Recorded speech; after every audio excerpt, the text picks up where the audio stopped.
Can you hear me now?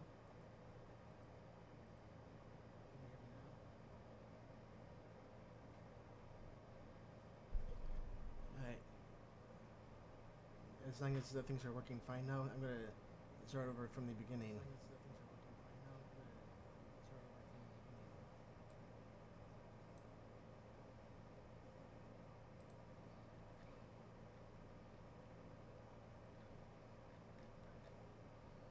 Alright, the story I'm reading is called First Spark from Fire Child Slytherin 5.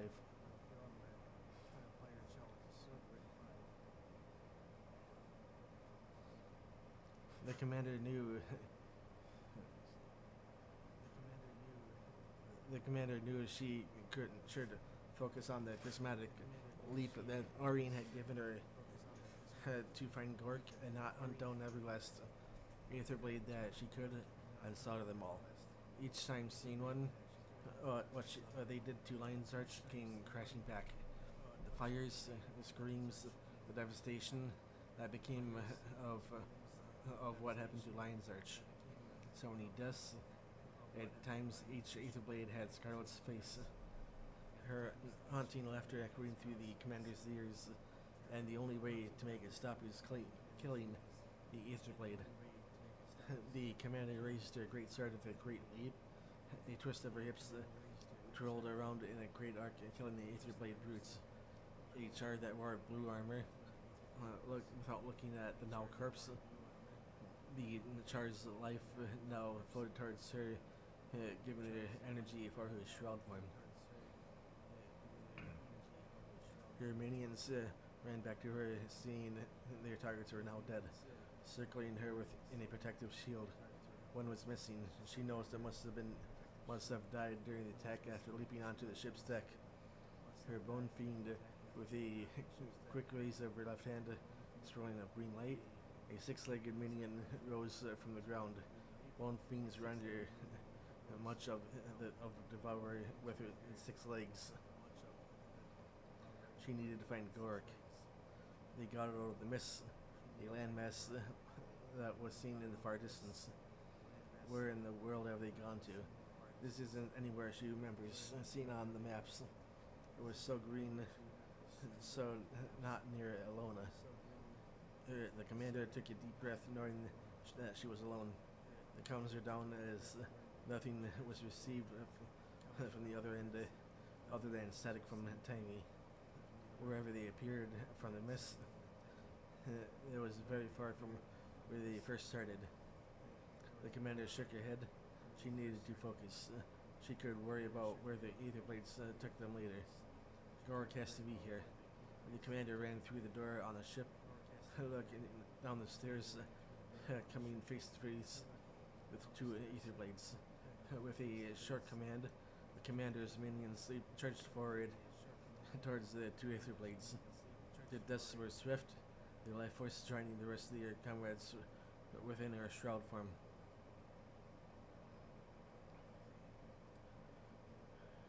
Don't hurt me, please. I'll tell you anything. What do you want to know? The commander heard Gork scream. The commander looked down through the red shield on the floor, seeing they were alive but tied to a post. More aether blades with them, but only 2. Or solo guards. It must have been a trap, but for who? It was then Gork noticed they're looking up as the commander ran downwards to the next level on the ship. The minions, seeing the 2 aether blades near Gork, charged at them as the commander sliced her great sword across one aether blade, killing them. Commander, I think the alchemy. They charged me, but I never broke. They couldn't get a word out of me. The commander didn't say anything as she ran towards him, cutting the ropes from his tiny wrists that were now rubber. The post that the aether blades tied him to was nothing more than a twig, which made the commander more anxious, wondering who the trap is for. The Sir rubbed his wrists after being freed. I can't believe Anka would do this. Joining the aether blades, kidnapping, what's gotten into her? He asked her. It wasn't time to talk. They need to get out now. We can talk about her later. Right now, we have to get off this ship. The commander told him as she looked around for Anka or any other Aether blade to appear. None did. She used to be so nice. Gork's voice broke, looking down to his feet. The commander knew Gork's heart was breaking. In fleeting moments, the commander wondered what future Gork imagined when reading a cut in Lorna's past, connecting where they left off, as the commander knew that the two of them were close. Maybe even go as far as courting before their split years before.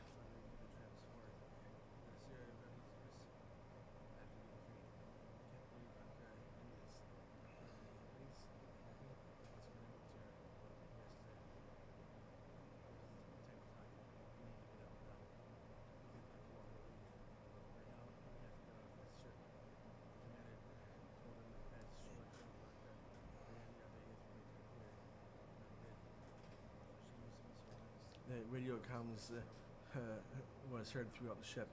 So sorry about this, Gork. Anka's voice was heard. Her voice telling the commander that she wasn't sorry whatsoever for what was to come. Sending more Aether blades, firing their ships so they can crash.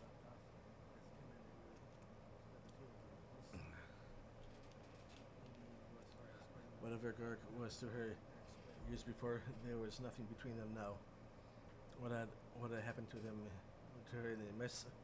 The commander wondered, thinking back on what Gork told her about Anka and their friendship before this kidnapping. With bursts of anger, Gork shook his head, looking back at the commander as the ship shook beneath her. Now, not so much. Fire burst around them as the ship shook again. Lightning sparks shot out, hitting the commander, making her dizzy from the aftershock. Gork wasn't next to her anymore as he ran towards the doors. They have to get out now before the ship goes down. The ship's comms was still on as the Aether Blades' voices was heard as Gork and the commander got to the main level of the ship. The fire was spreading, and as the heat from the flames warmed the metal floors, as the commander could feel the fires under the soles of her feet. Anka, our people are on the ship. Hold fire. Captain Mitron's voice was heard. The commander wonders why Anka wasn't following her captain's orders. Maybe this was her way of taking control from her. The commander thought she killed everyone on the ship. It appears that even if she missed a few lives was not in concern of them as cannons continued to fire at them. Anka sneered. Just taking all initiative, Captain. Orin's voice called it to her champion. Champion, I'm coming. Meet me on the deck. It was the commander. Then the commander knew who the traps were. Orin. No Orin. The commander needed to get to the deck before it was too late to warn her. The commander again wished that Orin could hear her into her mind as well as not be one-sided. Gork looked behind him, seeing the commander lacking behind him. His face cringed and worried, wondering what injuries she is hiding from him. Almost there, Commander. The fire grew too close as your slave caught on fire. Within moments, the fire was out. The protective armor protected her from burning too much. Her minions not far behind. Unlike her, not caring that they were on fire, as the fire surrounded them came closer as the ship shook as more sparks burst forth. Dragons heading right for us, Captain. Even one of the Aether Blades screamed in the comms. Evasive maneuvers that Captain Mitron ordered on the remaining Aether Blades. I've got her on my sights. The commander's heart stopped, hearing Anka's voice. No, she needs to be on the deck now before it's too late. Why must she be too dizzy to walk? Gork and the commander stepped onto the deck of the ship. The two of them watching in awe as Orin appeared across the sky between the two Aether ships. There she is.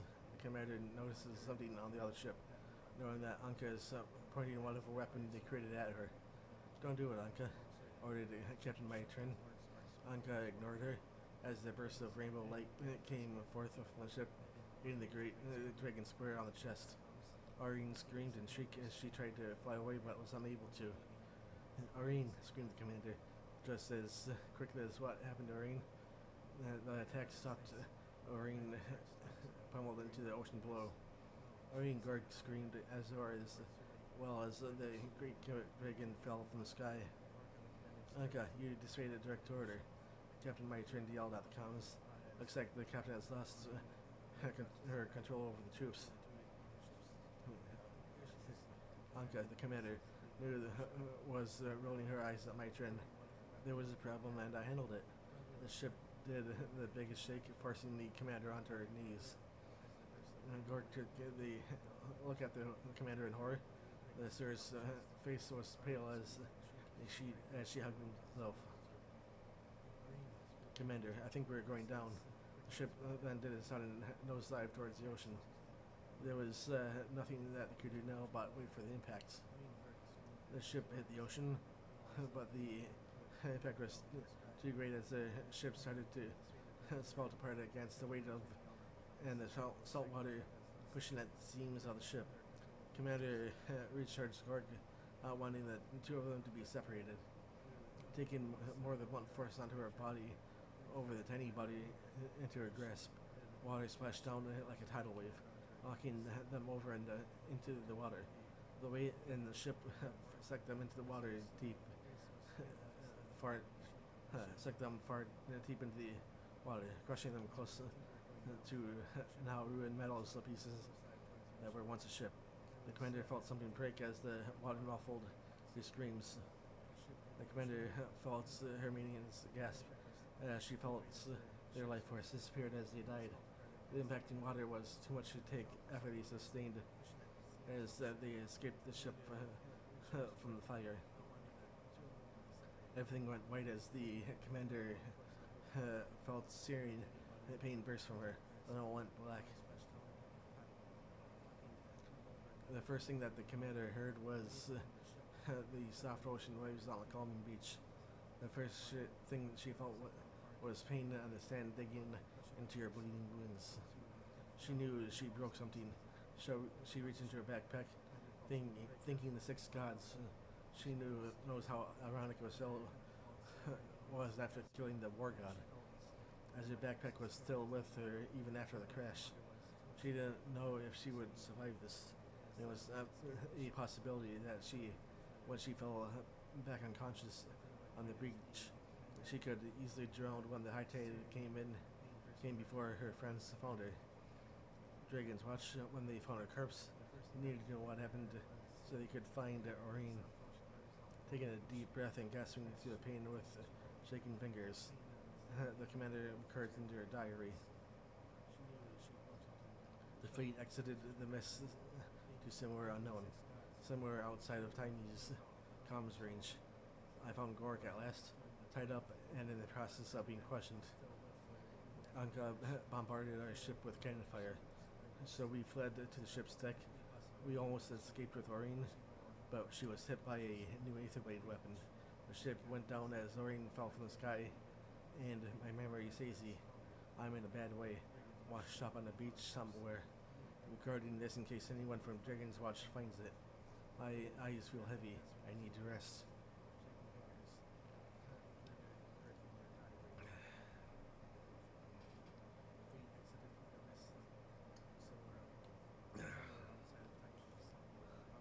I think she's stabilizing, the male voice said. The voice sounded far away. The last thing we need is a dead mainlander. Probably stick us on morgue detail. Another voice said, a woman this time. The commander didn't know what to make what anything meant. She felt a slight jab in her back, knowing she would fall back asleep very soon. The two voices had an accent that she wasn't very familiar with, as the darkness overcame her once again. Next time the commander had any awareness, she heard voices that sounded hushed, but loud enough to hear. It was the same voices as as before. The hell is that one anyway? The commander knew that they were talking about Gork. I think the six, he survived as well. She didn't fall on her mission, fail on her mission. It appears that not only were they healers that helped her from her injuries, they were also imprisoned by them. Search me, those teeth, those ears. The man shivered and made a disgusted sound as if Gork was a pile of dung from his boot. Those ears can't hear you, snapped Gork. Sounded like he was in a slight pain, perhaps recovering as well. The Asura sounded like he was with her wherever they are located. They did not separate again them, which is good. It means when she is able to tell to not fall back to escape their wounds, that would be easier. The darkness overcame her again. The commander knew time passed since the last time she heard voices. Her neck was sore from laying on her stomach for too long. This time it was a different male voice, not the healers before. I said I don't know. The detective will have an update when it's all sorted out. Sit tight. Unacceptable, Gork shouted, stomping his foot. I want my comms call. You have a right to counsel. The commander felt himself yet again going black out of the darkness. The male voice started and chuckled darkly. Not here, you don't. Was the last thing the commander heard before darkness came crashing back to her, enough that she was able to sit up from her decision. Her body was sore, not from injury, but being in bed for so long.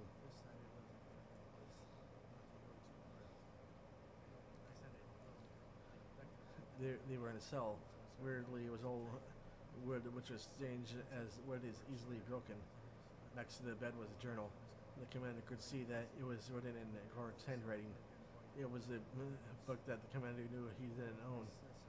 It looks like whoever they imprisoned them must have been letting Gork work through his anxiety by taking notes. Sir, don't usually write with a pen and paper anymore, so most of it's so most, if not all, stories handwriting is more like chicken scratch. However, working with Timey for the past decade has helped her be able to read them in the Syrian dialect of Tyrian. It helps greatly of being able to read, to speed read. Day 1, dear Blish, I'm recording this for posterity. If I die in here, at least my thought will live on, free from the chains of corrupt system. But I'm getting ahead of myself. Kidnapped by someone I consider a friend. Some I no, it's not. It's too much to think about, and I'm the one behind bars. If there's justice in this world, it's sorely lacking wherever I am. It's lonely here. The commander's out cold, and the guards seem irritated by my questions. So I decided to write to the one person I could always not talk to. Just wish you were really here. You always knew what to do. Gork. Day 9, dear Blish. The commander skipped through that entry and went straight to the end one. Day, question mark. Dear Blish, the guard said the commander's condition is improving, still unconscious though. This will sound silly, but sometimes when no one else is here, I chat with the commander. I know it's one-sided, but in a way that makes saying what I really want to do easier. I think having the commander as a friend is good for me. Since we started working together, I felt a little braver, more confident, and comfortable. I haven't felt like since you're around. I said all this last night in one of our little chats. I'm glad the commander won't ever know how sappy I sounded, and I'd be so embarrassed. Missing everyone extra hard tonight, especially you, Gork. So it has been over 9 days since Gork's kidnapping. 2 weeks, give or take, since she followed Aetherblades through the mist and killed every last one of them she can find as she freed Gork. 2 weeks since they were shot down from the sky and crashed into the ocean. As the rest of the Dragon's Watch found them by now, Surely they would have by now. Then why were they still in prison? They need to get out now before they are executed, as they don't know who has captured them. They could easily be working with the Aether Blades. The commander put the journal back down on the desk and looked around the prison. At the far corner was a pile of rocks. Curious as to why such a thing was there in the first place. Doesn't matter. Rocks are perfect. The commander ignored Sarah as he talked, not noticing what she was doing.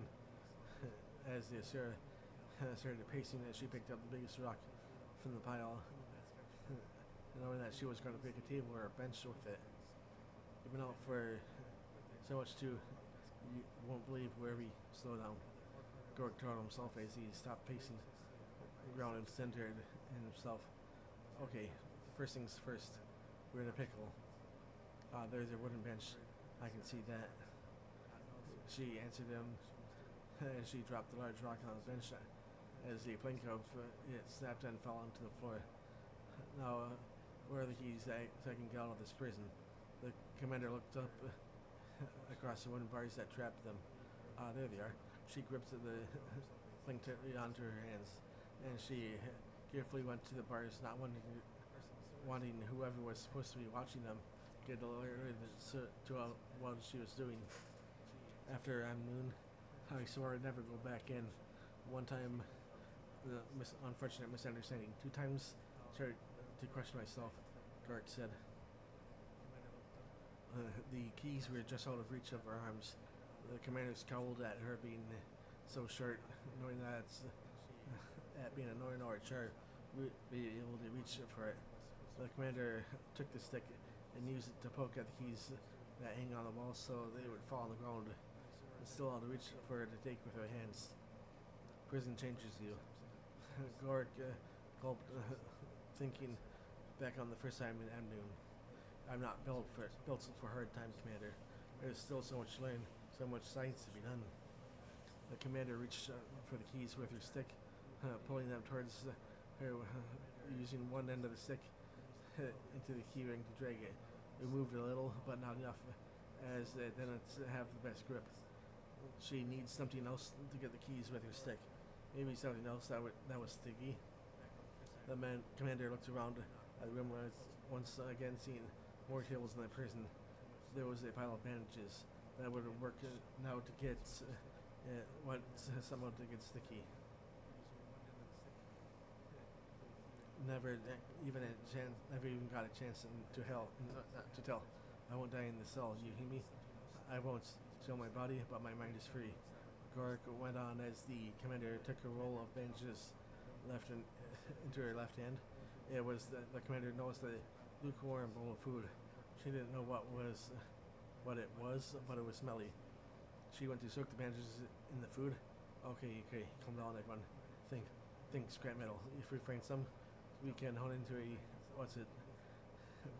sheave. We have to establish dominance. The commander wondered if Gork had been reading too many prison novels or had been talking to Navy officers about living in prisons, about making Shankanais. She ignored the stars. She went back to the keys.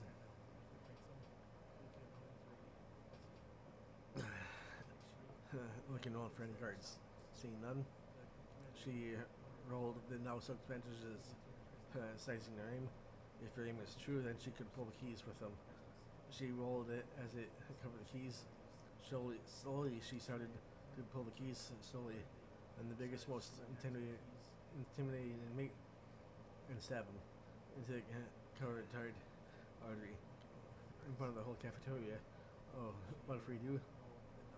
Then what do we have become? Are we monsters, Commander? And where are we? All along? Yes, your plan worked. The keys were now within reach as she pulled out her arm and took them off the ground. She quickly ran towards the doors out of the prison cell.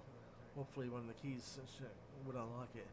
The commander picked out one that looked promising, that matched the keyhole of the door. Wrapping her arms around the wooden bars to reach the lock. Maybe prison doesn't change you. maybe it reveals you. No, we do what we must to stay alive. In the insect world, there is no morality. Only the strongest survive, and so shall we. We must be as ruthless as the beetle, as deadly as the mantis, as resilient as the roach. It was then that Gorik noticed that she was doing what she was doing this entire time, as the prison cell's doors swung open. Oh, we did it. Good. Let's get out of here. The commander agreed as the two of them ran out of the cell, turning left as the dark-shaped man with a large hat appeared, running towards them. Now the guards are here. Great. Hey, stop right there.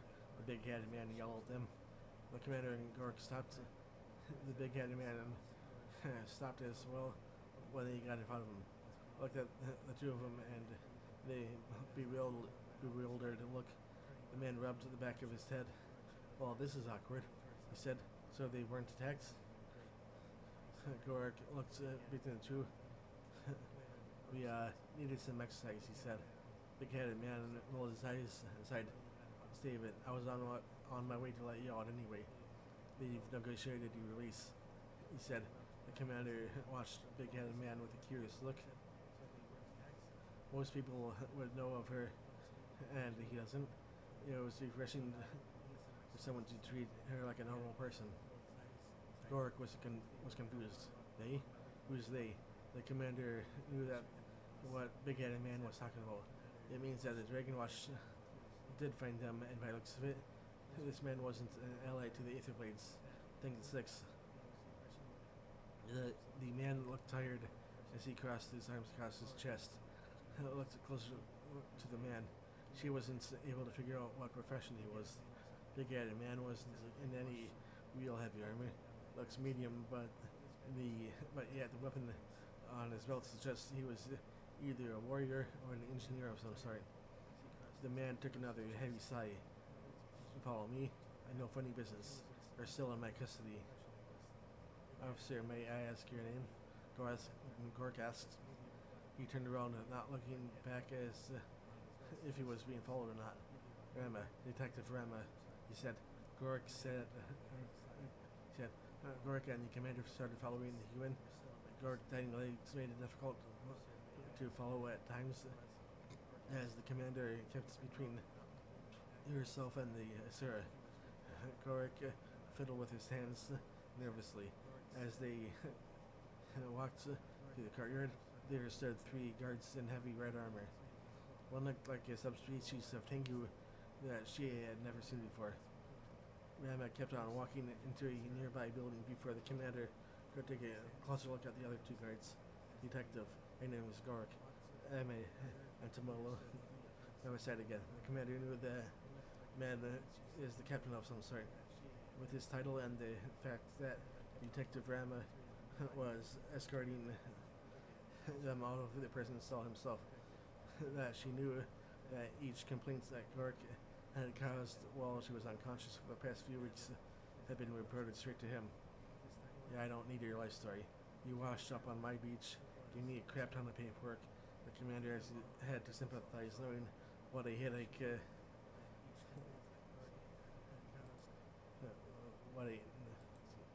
the commander had to sympathize, knowing what a headache that would cause. Luckily, she didn't have to do much of such things as your job was more hands-on. Gork took a deep breath. Truth is, I've been quite at odds with the law. Detective Rama nodded, half listening, as if not surprised. In fact, I was charged with bioterrorism in Amnoon. Detective Rama glanced at the commander in slight alarm in his eyes. The detective did a slight laugh at the memory of Gork's beetle that grew out of his arm. He grew a beetle in his arm, she explained to the detective. The commander wonders what the detective would say about what happened to the sad beetle after it came out of the said arm. The detective said, unsure of what to make of that. She kept on walking. They got into the building. It was spacious, lined with wood and stone. The architect of the building was unfamiliar to her. Where were they? The entrance of the building was the circle with no door, and that she couldn't see. Maybe it's hidden so the archway could be more pleasing to the eye, as the entrance had detailed tiles of flowers and rainforests. Everything was in jade green, blues, and reds. The floor was laid by thick stone blocks, as if the commander walked. She could feel it not being tile. The walls are made of wood. There were so many. The walls are made of wood. There was a young woman at the far left, barely finished boot camp by the looks of it, hunched over on her desk. She looks bored. Seeing busy a cane, the detective asked as they walked past towards the right to a much bigger desk. It was lined with piles of papers, scrolls, boxes, and books. His desk, the commander suspects.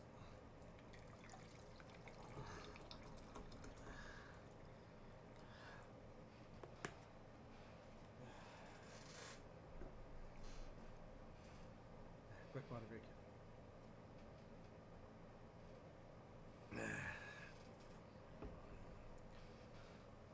Kane rolled her eyes, not looking at them.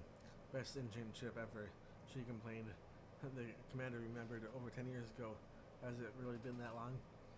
How she was just like a Kane. Wanted adventure and some excitement in her life. No, all the commander wanted was the quieter life. Even among friends, she finds herself being lonely at times. E2. Because Detective Rama turned his desk, taking some paperwork that was lying, waiting for him as the commander and Gork stood at the other side. Release forms. Slowly, the commander took one to look at it. It was generic enough, with no loopholes that she could see. Detective Rama sighed again, his voice turning into a monologue tone as if reciting a speech that has been done countless times. But yet, it was soothing enough that it did not sound like fingernails of a blackboard that she was used to. By signing this, you affirm that the Ministry of Security has treated you fairly and humanely, and that you have suffered no unreasonable bodily harm during your arrest and detainments. Detective Ranma glared at Gork. You first, bioterrorist. Gork used to getting the stink eye from many, didn't care what Detective Ranma thought of him, nor felt any threats. Gork took the other form into his tiny hands. Wait, defined bodily harm. I slept in my toe last night. Detective Ranma feeling a headache forming again. Sighed again. Signed the damn form. Gork leaped onto the desk, seeing the desk was far above his head, so he was unable to reach otherwise. Took the pen from the pot and signed his name upon the dotted line and leapt down. Detective Ranma turned to the commander, slightly eyeing his face with his or chat. Now you. The commander, who may be a head shorter than the detective, detective took the same pen that Gork used and signed her name just below his. Detective Ranma offhandedly pointed towards the wooden chest. You can collect your personal effects from the box there. The commander slowly went to the chest and opened it. It had everything that she owned that she could that she had with her when she went up with Gork and Lorna's pass. The clothes that she wore last night, the armor and her plush tie belts, backpack, the greatsword and staff laid innocently on a shelf near it. The commander slowly took off the robe dress that she gave her during her stay, folding it into the backpack as she wanted to keep it for herself, so she could see how one sewed appear. She ignored the surprised yelp behind her. Detective Rama didn't expect her to get dressed in the same room as he, as she put on layers of clothes and then her armor right there in the foyer.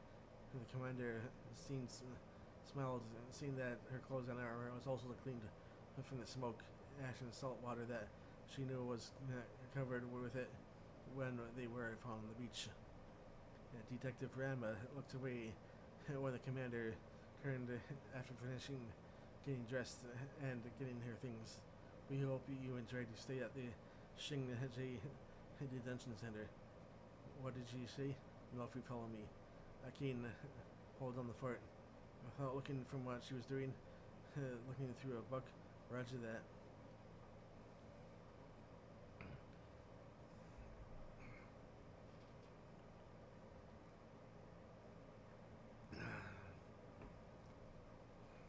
The commander looks between Detective Furanma and Gork. Shinji, could they really be here now? Gork nodded excitedly. I was trying to tell you, Commander.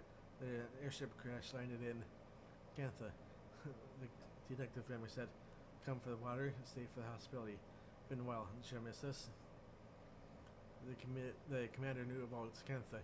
She even knows some in the interior that have Canthan blood. The main commander was told stories before, even from her parents before their deaths when she was a child. Some of her ancestors that at the time seemed impossible to be real. But now, after 10 years of fighting dragons, and now in here in Cantha, maybe the stories were real. Cantha, I don't know what to say, she told Detective Rama. She needs time to put her thoughts together. Only been 114 years. Not like you had time to prepare or something. He smirked.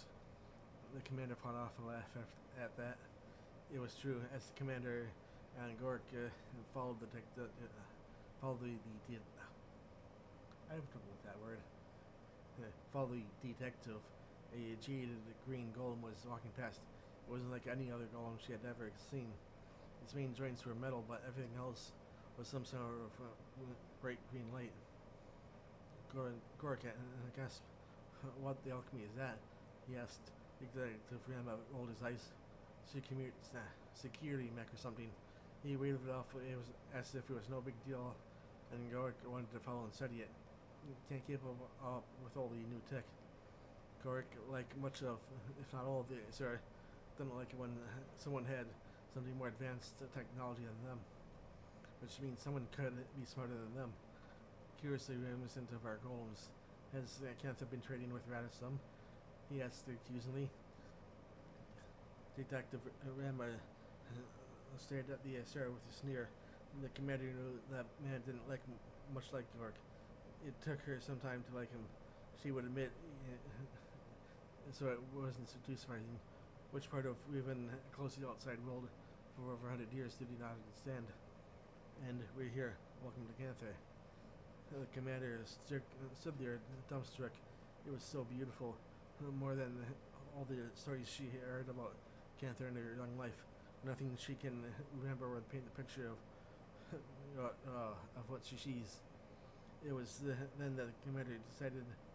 Commander knows that Casimir and Majori Delacroix were approaching them.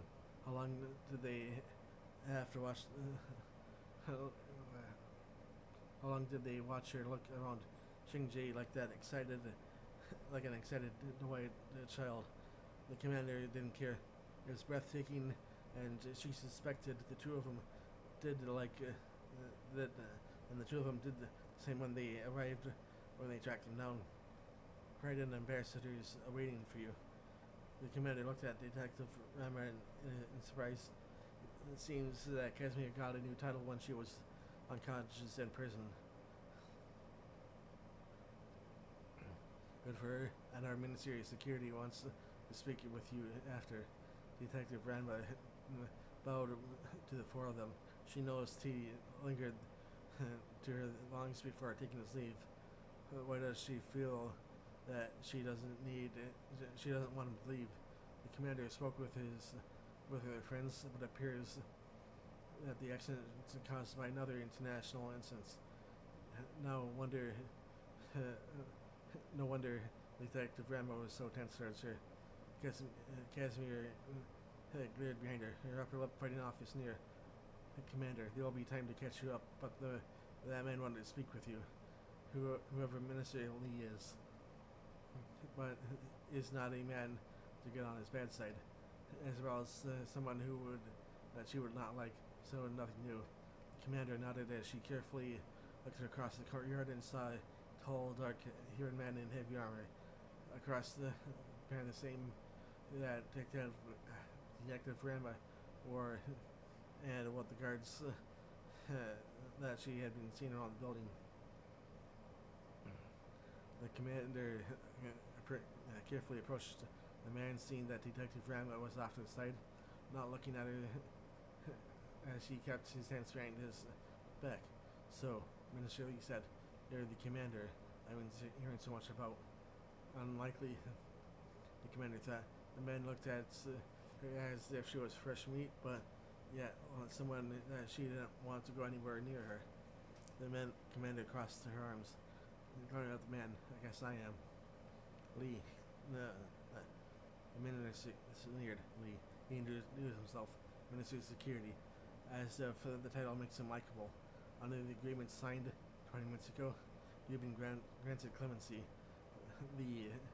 The commander glanced at Detective Ramba before looking back at the minister.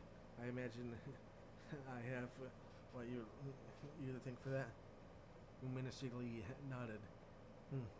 "You are fortunate to have such influential friends. Like, understanding is that you are something of a protector of the realm, doing whatever necessary to keep your people safe, which means that man is threatened by her. Good. I'll try to keep old people safe," she told her.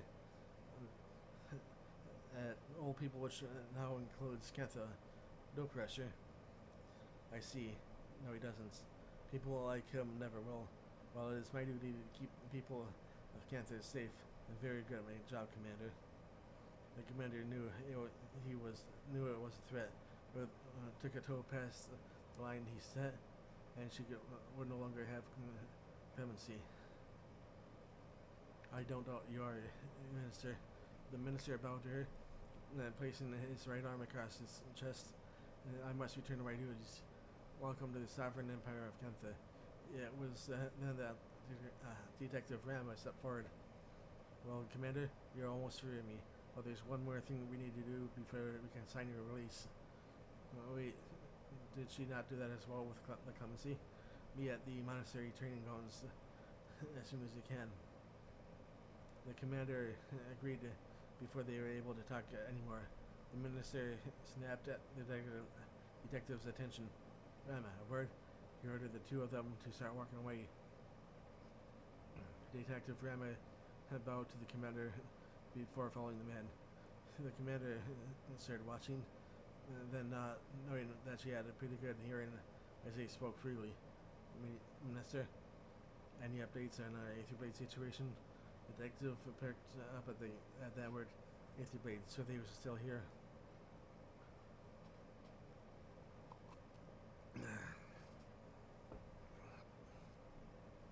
"Unfortunately, no. I've been busy handling our guests of honor. I'll be back on the case as soon as this is wrapped up." Detective Rama replied to him. The minister, the commander, knew how it was graining. "Good, then maybe we'll finally make some headway, Detective." It was then the two of them were too far away from her to hear any more.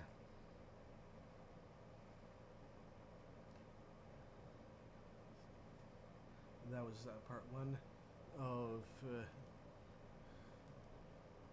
first part.